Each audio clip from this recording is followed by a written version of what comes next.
তিল তিল করে জমানো স্বপ্ন, হাড় ভাঙা খাটুনি, 1 বছরের নির্গুম রাত আর পরম মমতায় আগলে রাখা সবই ছিল এই অসুস্থ প্রাণীর মায়াগিরে। কিন্তু লাম্পি স্কিন ডিজিজ LSD নামের এক অভিশপ্ত মরণবিধি চোখের পলকে কেড়ে নেয় আপনার তিলে তিলে গড়া সেই স্বপ্ন।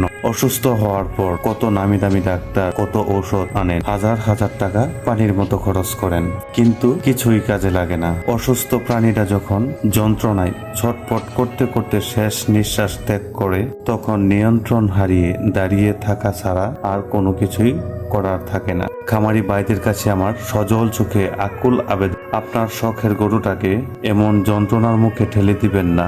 অসুস্থ হওয়ার পর হাজার হাজার টাকা খরচ করে হাহাকার করার চেয়ে সুস্থ অবস্থায় সামান্য কিছু টাকা টিকা বা ভ্যাকসিন অনেক বেশি ভালো। একটি সম উপযোগী ভ্যাকসিন আপনার গোয়াল অথবা ফার্ম যেমন ভরিয়ে রাখবে, তেমনি রক্ষা করবে আপনার সারা জীবনের সঞ্চয়। প্রিয় খামারি, সময় থাকতে সচেতন হন। আপনার পরিশ্রমের ধন সুরক্ষিত ও সুস্থ থাকুক, হাসি থাকুক প্রতিটি খামারির মুখে।